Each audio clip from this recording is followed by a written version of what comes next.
Hi there, and welcome back to Embracing Amazing with your host, Kayla Rowland, and we are with Andrea Couper with Belle of the Bomb. Thank you for having me. Thank you so much for being here. So, tell us a little bit about you, a little bit about how you got into and what it means to be Belle of the Bomb. Basically, my background involves none of what I'm doing now. So it was a really solid start, but yeah, I have zero background in this. It was, I started out with just making bath bombs for myself. This was a few years ago. Just wanted to try it as a thing to do. Didn't for a while, and then I came across shower steamers. Okay. Wanted to try those. I was curious. And what's a shower steamer? So it's like an aromatherapy style shower puck. You can leave it on the floor shelf in your shower, done with menthol and essential oils. So as it breaks down, the oils and the menthol mix with the steam in a shower, which creates a really nice like spa type shower. Oh, that sounds experience. Wonderful. So I really wanted to try them just for myself. Made a couple, loved them, and then I had a friend who was going through a difficult transition time, young kid at home, new baby at home. They had just moved, had no family around. Just one of those new mom in the heat of COVID difficulties. So I made up a little like mama needs a break starter pack thing for her. Oh, yeah. You know, some chocolate, some coffee, a couple of shower steamers, a couple other things. Oh, that's wonderful. So it was just a little trying to do something for somebody else that she's never going to do for herself. So wonderful. She sent me a message later going, okay, what was that and where do I get more? So I made it. I can make more for you, no problem. Okay, wait, what? You're going to need to tell me more about this. And wait, do you do bath bombs? I need bath bombs for my nieces. So this was leading up to Christmas 2021. Right. I don't do bath bombs, but I have done bath bombs. So yeah, I can, no problem. I'll figure this out. I'll make some. And from there, she told a friend and her sister, and I gave one to another friend just because I had a whole bunch of them sitting around. And so it just kind of spiraled from there into something that I'd never anticipated. Wow. So just immediately you just started making bath bombs and a bunch of other products? Yes. Yeah. So it actually started with the shower steamers, but bath bombs was more, you can just do more with them. That's incredible. So it just kind of spiraled. And so you only put in what sort of oils? So I only use essential oils. Any of the fragrance, it's all naturally derived fragrance, which is sent from things like essential oils or from cocoa butter. Okay. So any ingredient that has a scent to it already, I'll work that into a product. And I actually don't use any artificial dyes either. Wonderful. So it's all plant-based colorants, and that's just amazing. Trying to create something a little more unique. And so how does your personal lifestyle impact the use of these products? So since I started learning more about what is in a lot of store-bought products, I just didn't have a whole lot of love for some of the lower quality ingredients. Absolutely. So just really wanted to focus a little bit more on not only putting better things into our bodies, but onto our bodies, finding out things like how quickly your skin starts to absorb anything that touches it within 20 to 30 seconds. It's entering your body and going, absolutely. Okay, so that's even for, a hand soap, or if you're washing your hands.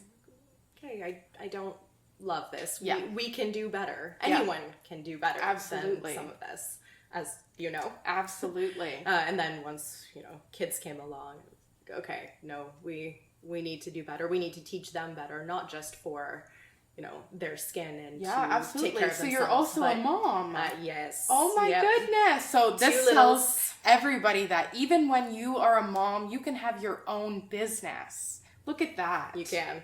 I didn't even mean to, and it's happening. So. That is incredible. So is this something that you'd like your kids to take on, like an entrepreneurial mindset? If they are interested, I would love for them to. The lifestyle that it creates for yourself and your family is absolutely wild. So what type of lifestyle has this, changed from before you had the business to now? It's changed a lot, because before starting a business, I was, as I liked to say, just a stay-at-home mom. In the typical, self-deprecating, I don't do anything other than stuff for my kids kind of factor. So yeah, a lot of us can relate with that. Yeah, it's a pretty typical mindset, and it shouldn't be, because if I look at somebody else who's just a mom, you do so much. Why do we not see that in ourselves? Absolutely. So it's created just something to strive for. I've gotten my kids involved. My older daughter is almost 7, and she's come to a couple markets with me and wanting to learn about that's wonderful. just money and Yes. how to talk to people. She's drawn pictures at markets and started putting them in bags when customers make a purchase because she wanted to put a smile on their faces. That's amazing. So just creating exposure to something that they would have never seen. Yeah, which is really cool. absolutely. So in the sense of your entrepreneurial journey, did you find that when you were younger, that your parents kind of made you try a little bit more new things more often? I've actually never even thought of it in those terms, but yeah, for sure. Yeah. They've had their own businesses, sometimes Oh. successful, sometimes not. Life happens. Yeah. Lots of different jobs and exploring and see what you're good at. What are you interested in? Who are you as a person, and how do those skills translate into the real world? Absolutely. Which made it very clear to me from a young age that I am not cut out for a sitting at a desk administrative type job. Absolutely. So that was never a path that I even tried to take. Yeah. But When you were younger,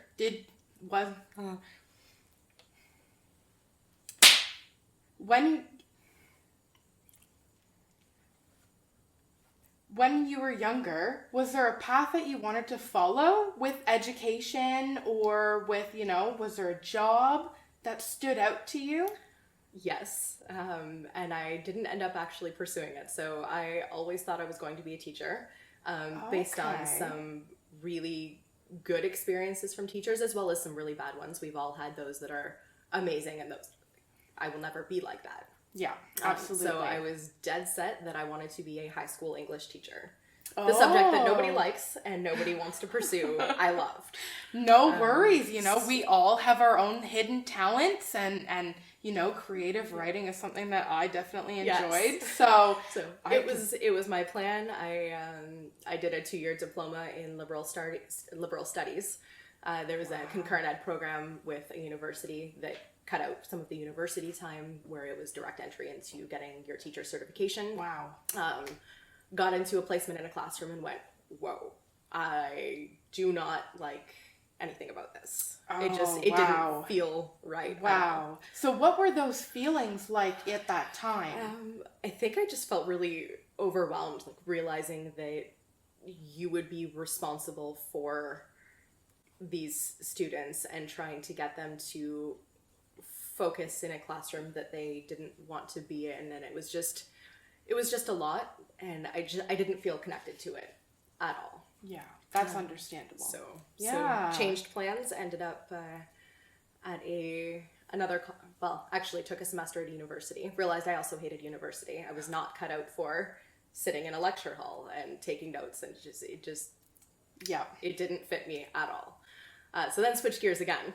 Ended up in a 2-year TV broadcasting program. Oh, wow. So that was fantastic. So what does a TV broadcasting program teach you? So it's not a program that exists anymore, unfortunately, at least at the college that I went to, but it was basically everything surrounding media arts. Okay. So we were learning camera work, editing, how to be on camera, doing interviewing. So you're a natural at lighting. this then. It's actually really weird to be on this side and not your side of things. I don't know what to do with this. So did the 2-year diploma for that, and then was actually working as a video journalist for 2 years as well. So again, nothing related to a business, but just very different. Absolutely. Wow. So what do you feel that your past has now taught you going forward with the future of both your personal life and your business? Ooh, that is a question. That is a question. Oh, well, I'm working with a video journalist, so I've got to get them good ones, Former. right?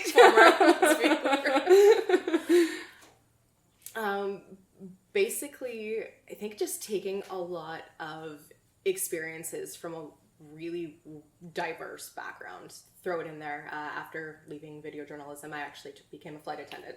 So, oh my goodness! Oh, you have a whole lot of talent. Let's just throw a wrench in things again. Wow! And be entirely inconsistent with a life path. Wow! So tell us, where was your first flight to? My first flight was to Orlando. Oh, that's pretty fun then. The European flights were top notch. For what it was all about. That's wonderful. We'll have a whole podcast on European layovers with Andrea soon. Don't worry. I can do that. I think just because I have such a random mix, as much as none of the jobs themselves have direct correlation to starting a business, I've just dipped into so many different skills that I feel like it's really transferable. So as much as I don't have a business background at all, honestly, the very idea of, my husband will laugh hysterically at this, but tracking the financials of a business, I had no idea what I was doing, and by that I mean like 2 weeks ago, still had no idea what I was doing. Tax season! There was a whole lot of learning. I bet you there was. A lot of learning and a lot of mistakes made that I will correct going forwards. And never make again. Knock on wood. So I think it just taught me that just to trust myself and just jump in with both feet, and if something doesn't feel right, walk away from it, and if it feels right, just go for it. And I have no idea what my future holds either, but there's just a lot of trust. It was actually the word that I assigned for 2023 instead of a New Year's resolution. Trust was the word that I felt drawn to for this year. That's wonderful. So just trust yourself, trust the process, trust that things are going to work out. That's wonderful. It doesn't mean there's no work involved in it, and it doesn't mean there are no mistakes in it, but, you know. So where do you see yourself in about 3-5 years?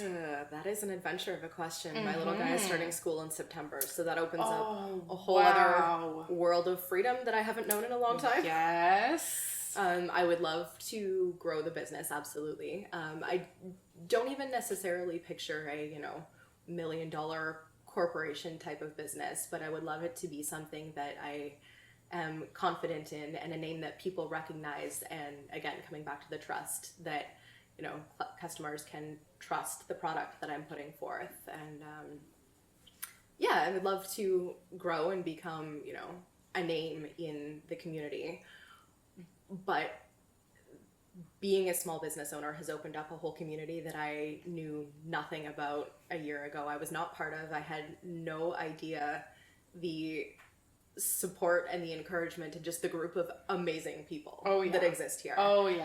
So I would love to actually pursue something like that a little bit more, getting involved in a fundraising effort, or bringing attention to charities or organizations that need support. And absolutely. That's amazing. Something that does something good for somebody else and isn't just about business. That's good. That's amazing. Wow. So you've got a whole lot of stuff on your plate right now. I do. Yes. It's a little overflowing and a little overwhelming, but there are worse problems to have. Absolutely. So what are some of the ways that you're able to handle and cope with these struggles? Deep breathing. That's a good one. Stepping back for a minute. That's a good one. I've learned that I really, really need to make a list. Oh, yes. And the feeling of checking something off a list that has actually been completed is phenomenal. Yes. I'm really lucky to have family support, and that my husband has definitely been, the way his schedule works, he's been able to provide a lot of support with the kids so that I can do business work, go to markets, get everything, get product made, get preps, or have his help with just ideas and when you need to talk something out. And that's amazing. Does this sound logical out loud the way it did in my head? Or I need help figuring this out. What do you think? So I've been definitely lucky to have that support system, and huge, huge credit to anyone who's trying to do this that doesn't have that support. I bow down to you. You're amazing. That's amazing. Yeah. So what do you feel, pause for a second. I can hear Sean laughing, so that's what's, I'm like, really, you're everywhere, dude.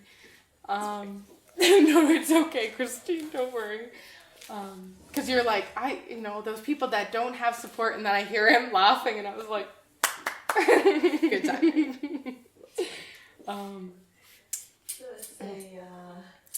That final question. What kind of advice? Thank you. That's it.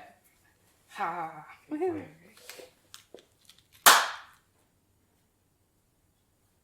So what kind of advice would you give someone that's also trying to start out their own business, be a mom, and obviously everything that you have going on, on your plate? What kind of advice would you give? So I feel like that's probably a two-part question, and it's also two-part answer, and also incredibly hypocritical, what I'm about to say, because I need to, take my own advice sometimes. First of all, just do it. You're going to make mistakes. Things are going to go wrong. You're going to have days curled up in a ball in the corner of a room crying and going, what is this for? Why am I doing this? But also, don't be afraid to put a pause on it. And if something isn't working, if you're feeling really overwhelmed, just take a few days to not. I find that when I actually give myself the grace to step back, take a pause, and remember that this isn't my entire world, you come back just with such fresh vision and clarity on what the obvious next step is that you couldn't see before. And I guess to throw in a third piece, don't lose yourself in the process of trying to create something else. It's really, really easy to just do nothing but the business and just be constantly thinking it's probably going to happen. But remember that you're also human, and if you need to, just take a breather. Go spend time with your kids. Go for a walk, and it's okay.